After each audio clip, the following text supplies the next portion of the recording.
Hi everyone, welcome back to another video on Elite Academy, and today again we are going to discuss a very rare information and rare event in fact, and it is about rare auroras which we have seen, which has been observed in India. It was observed in the month of November 2023, and that was not for the first time it was observed. Before that it was observed in the same year in the April 2023. But how come auroras in India?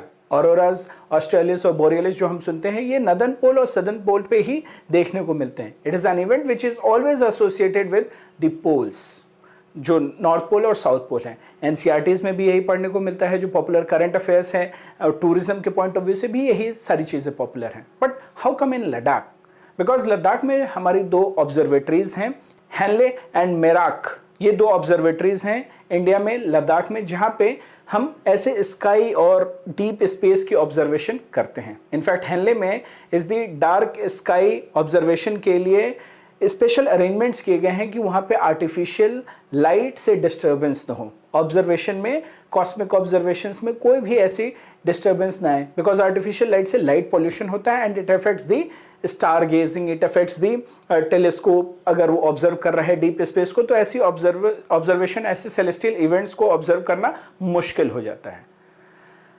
So this is the news. In this context, we will see the rare auroras seen in India. And this was the news. In the month of November, it was observed for 40 minutes. The Ladakh Observatory spots red aurora. And here we will say auroras are the patterns of bright lights. हम detail में भी समझेंगे in the sky which when particles ejected by sun they interfere the magnetic field of the earth in the magnetosphere, तब ये lights produce होती हैं. And this phenomena is usually visible closer to poles. ये article भी कह रहा है, अगर आप आर्टिकल भी पढ़ोगे यही मिलेंगे आपको. ये आपकी पॉपुलर जो आपकी अंडरस्टैंडिंग है वो भी यही कहेगी. लेकिन ये यहाँ पे कैसे क्या सब समझेंगे. तो जो ये हेनले और मेराक में ऑब्जर्वेटरीज हैं, ये दोनों ऑब्जर्वेटरीज ने ऐसे ऑब्जर्व किया. ये हेनले लद्दाख में है, ये मेराक लद्दाख में. ऐसे इन लोगों ने ऑब्जर्व किया कि ये north, south, east, west. Then how it was observed, जब ये रोटेशन हुआ तो यहाँ पे भी ऑब्जर्व किया गया. So this is how it was observed. At Merak we have national large solar telescope and Hanle we have Indian Astronomical Observatory. So this photograph was taken at 10:39. 40 minutes के लिए इवेंट विजिबल था और ये observe किया गया November 2023. Not for the first time, April 23 में हुआ. But why in 23? आगे क्या होगा, कैसा होगा, we will understand everything in detail. So before we discuss, first we should understand about auroras. ये होते क्या हैं? वैसे तो आप लोगों को पता ही होगा कि ये कैसे फॉर्म हो रहे हैं. ब्रीफली हम लोगों ने भी देख लिया मैं कैसे कहाँ होता है. एक बार फॉर्मल तरीके से समझ लेते हैं. Auroras are the patterns of bright lights in the sky. And ये कब होता है? When particles ejected by sun they interact with the magnetic field around the earth in the magnetosphere. अब होता क्या है, जो भी इनकमिंग पार्टिकल्स होते हैं they collide with the different gases at different altitude, different heights in the ionosphere. For example, agar very high in the ionosphere, that is above 300 kilometer, if the particles which has been ejected by sun, if they are interacting at very high altitude, then they will interact mostly with oxygen. तब जो colour निकलेगा, जो collision से colour निकलेगा, that will be rare red aurora. ठीक है. फिर अगर थोड़ी सी हाइट कम होती है, then strong yellow to green light collide होता है. वो भी ऑक्सीजन के ही कोलिजन से होता है. ऑक्सीजन पे जब पार्टिकल्स कोलाइड करते हैं तभी होता है, but at comparatively lower altitude. At 100 kilometre और सो नाइट्रोजन मॉलिक्यूल के साथ जब ये पार्टिकल्स इंटरैक्ट करते हैं, then red light will be emitted. Right. तो लार्जली ये इंटरेक्शन होता है गैसेस के साथ. Then gases they emit different kinds of light. And lighter gases जो आइनोस्फीयर में हैं, they are hydrogen and helium. जब उनके साथ पार्टिकल्स का इंटरेक्शन होता है, they make colours like blue and purple, जो हम जनरली हमारी आई इसको दिखता नहीं है, specially if we observe them in the night. So this phenomena, जो ऐसे डिफरेंट कलर्स निकलते हैं, दिस फिनोमिना डिफरेंट गैसेस की वजह से डिफरेंट ऑल्टीट्यूड पे जब इंटरेक्शन होता है सन पार्टिकल्स का, ऐसे ऑरोरा बनते हैं, कलर्स बनते हैं. पोल्स पे ये कॉमन फिनोमिना है. जो लैटिट्यूड इक्वेटर के क्लोजर हैं, like India, countries like India, वहां पे एक कॉमन ऑब्जर्वेशन नहीं है. बट ये कभी कभी जब हाई इंटेंसिटी ऑफ इजेक्शन होता है, coronal injection, then we can observe them. So this is about what are auroras. दो तरीके के होते हैं, वो हमें पता ही है. नॉर्थ पोल और साउथ पे ऑस्ट्रेलिस एंड बोरियलिस, वो सब पता ही है. कलर कैसे फॉर्म हो रहा है ये भी पता चल गया.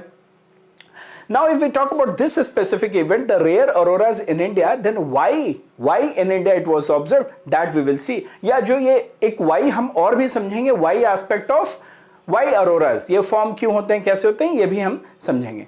तो एक बार why aspect इस इवेंट का देख लेते हैं. The latest auroral activity was linked to the coronal mass injection, which is also known as CME, and CME is an eruption from the outermost layer of the sun's atmosphere that is hotter than its surface, and a higher than usual number of aurora events will likely be visible over next 2 years. क्योंकि this event is associated with the 11-year cycle. The number of solar flares of the sun increase and decrease during 11-year cycle, and at present we are in the ascending phase of the cycle, which means that there are likelihood of more solar flares in the coming year is there, and the peak of this cycle, ascending cycle, is likely to be in 2025, after which the activity will start going down. That's why we observed it in 2023, 24, 25 में और भी ऐसे intensity बढ़ने वाली है. जो cycle है सन की एक्टिविटी का, एजेक्शन का, वो एक साइकिल में होता है, 11 ईयर साइकिल में होता है, असेंड करता है, डिसेंड करता है. So we are going to experience the peak is in 25. So the possibilities are that we might see such auroras even in the lower latitudes as well. तो ये क्यों हुआ ये इवेंट, ये भी हमें पता चल गया. नाउ इंटरेस्टिंग बात तो ये है कि अगर हम ये इंफॉर्मेशन कभी पढ़ लेते हैं और ऐसी चीजें हमें एग्जाम में मिल जाती है तो बहुत मजा आ जाता है. For example, we already covered this information in as part of our current affairs and linked it with static in our test series, PYQ based test series. उसमें साइंस एंड टेक के जो टेस्ट थे उसमें हमने ये cover किया हुआ है. बट और इंटरेस्टिंग बात है कि इसको रिसेंटली यूपीएससी ने भी किसी एग्जाम में पूछा है. For example, this was the question, which of the following statement regarding auroras is और are correct. The solar wind upon reaching the earth atmosphere is directed towards magnetic poles and a colorful display of light is seen in the night sky. ये statement अपने आप में clear है कि ये सही होगा, गलत होगा. Second, the particles interact with the different gases of the atmosphere and each gas glows with a particular color. You know the answer.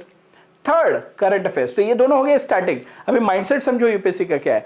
They are linking static with the current affairs. In April 2023, auroras captured in the night sky in India by Indian Astronomical Observatory at Hanle, Ladakh.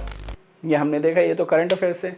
मैंने आपको नवंबर 23 की current affairs दिखाई, मैंने बोला कि अप्रैल में भी observe किया गया था. This was the current affairs. Now answer is D 1 2 3. अगर ये इस फॉर्म में भी आता कि how many of the statements is और करेक्ट, तो हाउ मेनी में भी आप ऑल 3 मार देते हैं. So this is a perspective which you have to develop कि कैसे स्टैटिक और करंट अफेयर्स को वीव किया जा रहा है, कैसे रेयर करंट अफेयर्स इवेंट या रेयर इवेंट्स को यूपीएससी टारगेट कर रहा है. So two things, two perspectives are here. Lesser known events are rare events that UPSC is capitalizing, linking it or weaving it with the static information, and they are presenting it in the form of question. So if you cover it holistically, definitely you will be able to handle such question inside the examination hall. So I hope, I am very sure that you would have enjoyed this information, and we will be coming up with such information, such questions जहां पे आपका ये फायदा हो. और आने वाले exam में अगर ये सारी चीजें आप रिवाइज करके जाते हो, then definitely you will have edge if you compare yourself with the fellow aspirants, right? तो ये रिवीजन इंपॉर्टेंट होता है. आए दिन हमारे पास आज ही मॉर्निंग में कॉल आई कुछ बच्चों की कि सर बहुत सब कुछ है, ये रिवाइज कैसे किया जाए, कैसे होगा. रिवीजन का भी आप टारगेट बनाइए, बिकॉज नेक्स्ट 35 to 38 डेज जितने भी हैं, revision will only play the key role. If you are still running after material again and again कि नई चीजें, नए टेस्ट पेपर यहाँ भी फ्री हो रहा है, वहाँ भी फ्री हो रहा है, then I would say stop and better you focus on revision. Because until unless you will not revise, आप चाहे जितनी चीजें कवर कर लो, अगर याद ही नहीं आएंगी एग्जामिनेशन हॉल में, then there is no point. You should know what is there with you. आपके टेस्ट पेपर्स में क्या है, करंट अफेयर्स में क्या है, स्टैटिक बुक्स में क्या है, क्लास नोट्स में क्या है. When you will know that, then you will be able to do interlinking. तभी एग्जाम में फायदा मिलता है. Right guys? So see you all in the next video. Stay tuned and revise very well.